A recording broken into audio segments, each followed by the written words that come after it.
Hey everyone, this is Coach Marc Nolan, and welcome back to the Sports Parents University podcast. Today we're diving into year 2 of the 4-year high school roadmap, the sophomore year, or what I like to call the development year.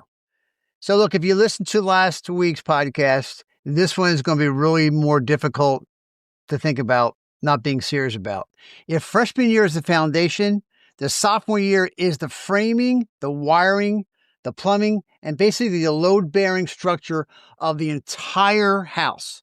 This is the year where athletes either build momentum or they quietly begin falling behind. And most parents don't see it happening until junior year, when it's almost too late. So let's break this down. Section 1 is going to be called the freshman to sophomore year transition. This is where we now expect more.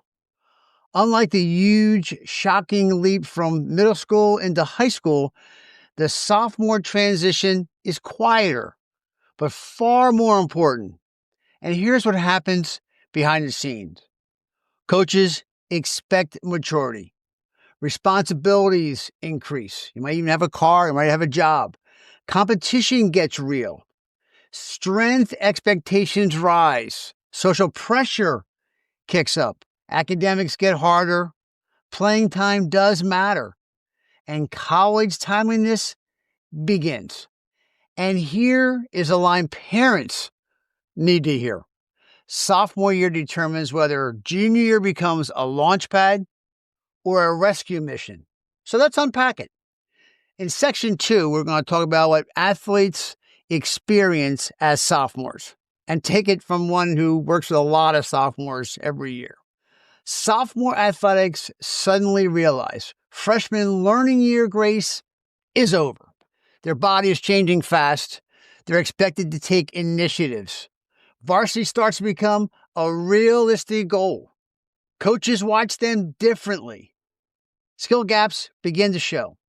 Habits are no longer new. They're either helping or hurting.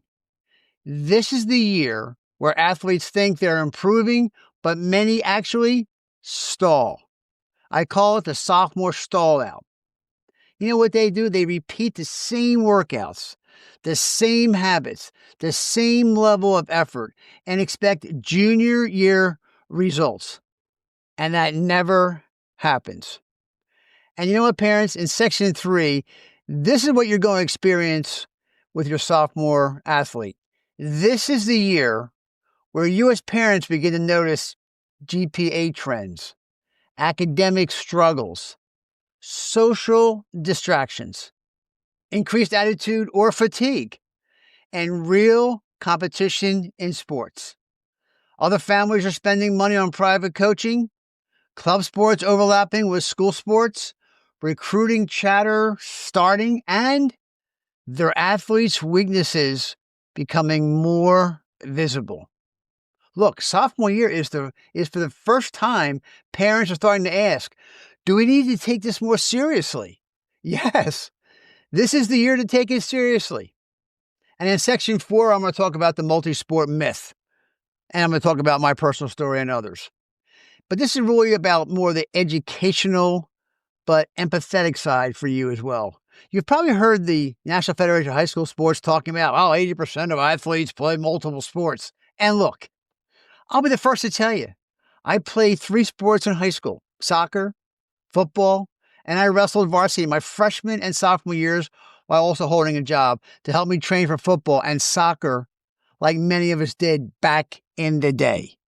But here's the truth. The world I grew up in as a youth is not the world your son or daughter is competing in today. And if you think it is, you are really crazy. When I was playing, we didn't have year-round club leagues. We didn't have 7v7 football. Didn't have AAU basketball. We didn't have travel baseball showcases every weekend of the year from one end of the country to the other. Mega sports complexes with billion-dollar taxpayer finance stadiums, $500 baseball bats, $400 new cleats, and $600 tennis rackets. Early recruiting windows didn't exist. NIL money, not a chance. The transfer portal never happened. Private coaching on every corner, not back then. Instagram comparison pressure? What the heck is that? $4,000 summer schedules? College camps every weekend? And lastly, no focus on can I do D1?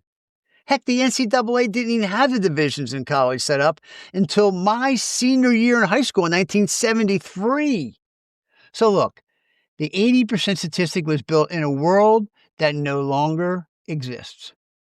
And that's why sophomore year is the first year where this question becomes very, very real. If you had to choose one sport to pour the most development into, which one would it be? You can still play multiple sports, absolutely. But by sophomore year, junior year, you must know which sport gets your priority development, or you will fall behind the athletes who already know because that's what they are doing, like it or not. You can talk to your peers. This is not early specialization, it's strategic prioritization. And if you think this is bad, want to hear what happens in college a sophomore year that your college coaches and the NCAA won't tell you about? Look, overall, 30% of current college athletes will quit their sport before they even graduate from college. And over 15% of those college athletes who are on full rides walk away from their sport careers and thus increasing their educational costs. But I'll address this later on in my junior episode next week. So look, I want to talk about a little bit of a conflict. This is called the soccer to football conflict. And this is for more kickers and punters, basically. Let me talk specifically to you guys and gals out there for a moment. This is one of the biggest sophomore traps I see every year. The soccer to football dual athlete who plays club soccer, plays high school soccer, practices all winter, does indoor, goes travel soccer, guest plays, travels all spring, and completely puts away their football bag for 3 to up to 5 months. I literally had this conversation last season, and just about every postseason when football ends and soccer in the winter and spring starts. And again, I'm not knocking soccer. I hear this, Coach, I'm ready to start kicking again. But they weren't ready. And here's why. They have tight hip flexors. They have weak glutes. They have quad dominance. They have rusty mechanics. They lost their swing patterns. They have no plant foot stability. They have no flexibility maintenance. They have no mobility work. They have no strength balance. The fast twitch muscle we worked on all summer and spring has turned to a slow twitch muscle, which is more endurance training due to soccer training versus football training. Soccer's not kicking. That's the reason why the ball is round. Football is not soccer. This is the reason why the football is a proloid spheroid ball. And both can destroy each other if you don't manage the workload. That's why sophomore year is the critical window to maintain a 10 to 20 minutes of workouts of kicking in specific work each week, maybe 2 to 3 times a week if you're playing a second sport. Because you know what? It keeps the hips open. It maintains proper swing mechanics. You have to use things like kick strong yoga mobility. You got to protect your growth plates. You got to avoid the quad overload. You got to keep the posterior chain strong and balanced. If you don't, hip injuries are going to happen. Quad strains, knee issues, and accuracy problems show up quickly. Look, it's a simple matter of time and training.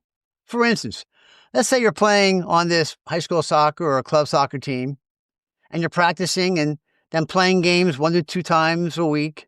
And let's be conservative. Let's say you practice 4 times a week, 3 hours a night. That's 12 hours a week. And if you're doing club as well, that's even more time away from kicking your footballs. And so, what happens after that?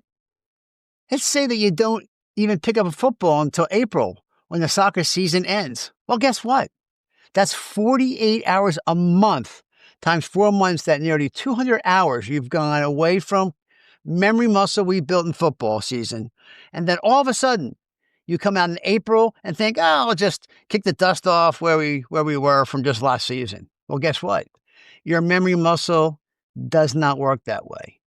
I could get into the weeds on what we call FMS, functional movement screening, but it would probably go in 1 year and out the other.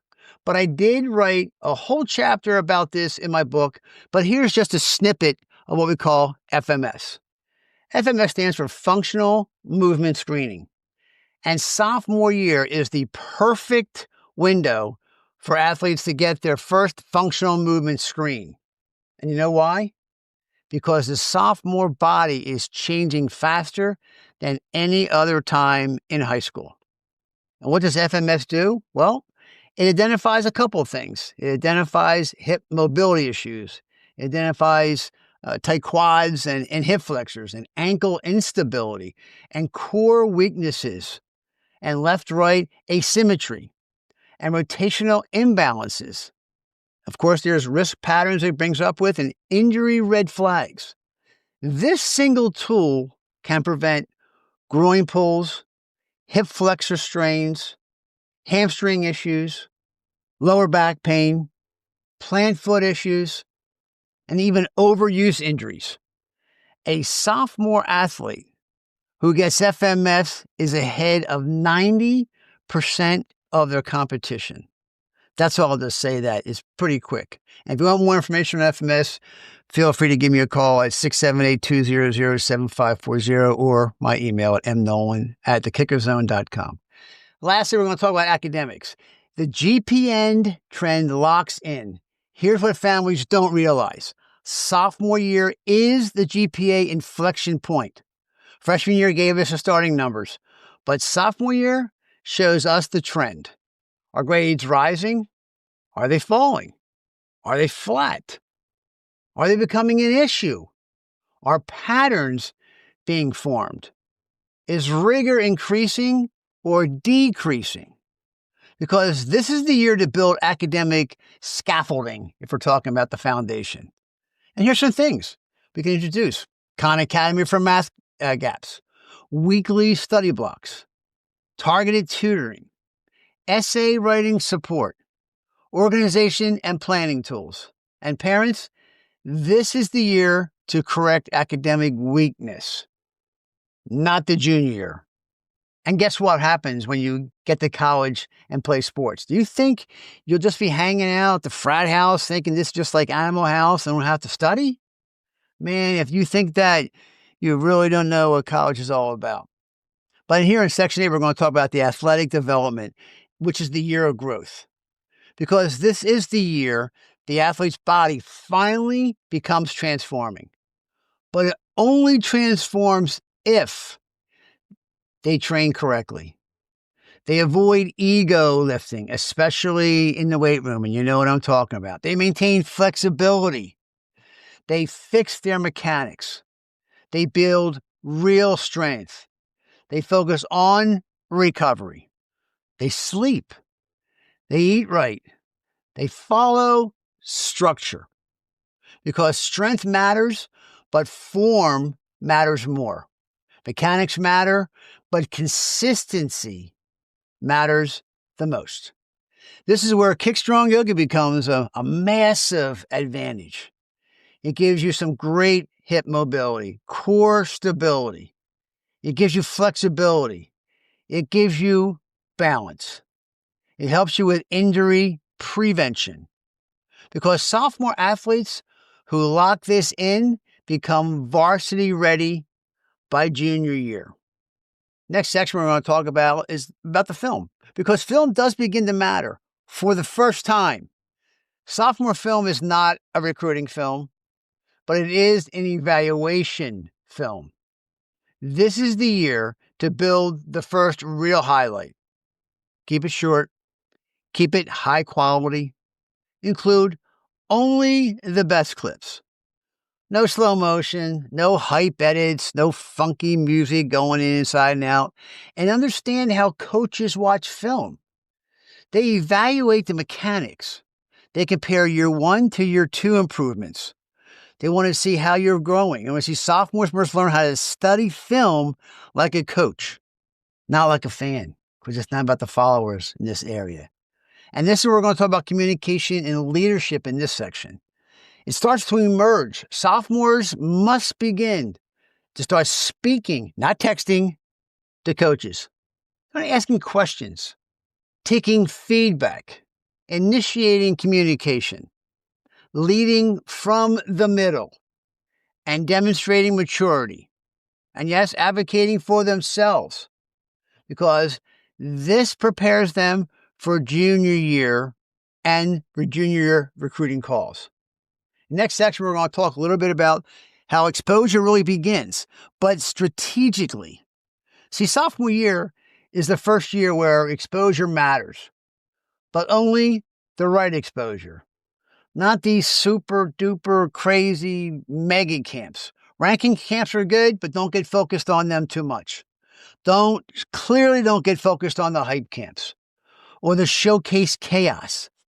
The key now is small development camps, position-specific coaching, private coaching that you have, not from your high school coach that never kicked in a game or high school or anything.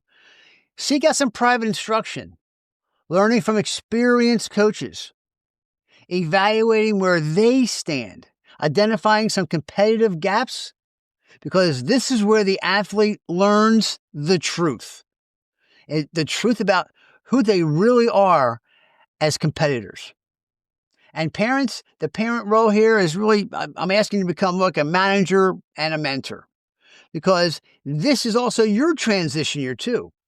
Sophomore year is where you begin to step back and guide, not micromanage. Your role, support the academic independence, support the athletic development, encourage responsibility, teach time management, promote consistency, help with their decisions. And you know what? You got to avoid comparing. Please, that's a big one. Stop comparing. Avoid panicking. It's only sophomore year. And avoid overcoaching, if that's even possible. Avoid keeping up with the other families. This year builds maturity for you and your athlete. So, ladies and gentlemen, boys and girls, sons and daughters, the closing message I have for you is sophomore year is the year of decision, the year of development, the year of direction. It's the year that determines who you are becoming, how hard you're going to work, what habits are you going to build, and bad habits you're going to get rid of. What weaknesses are you going to fix? What sport becomes your priority? How prepared you're going to be for the junior year, and how early you're going to stand out, how confident you're going to start to feel, and whether junior year becomes a launch pad for your success or a rescue mission. So think about that. You've got to build the sophomore year intentionally, and junior year becomes a gift. Ignore it, and junior year becomes a scramble. So look, this year matters. Choose to step forward now. Make sure you get out there, get your grades squared away, get your high school film squared away, get everything else done, relax, and enjoy yourself. And until next week when we do junior year, this is Coach Nolan signing off for right now. Take care.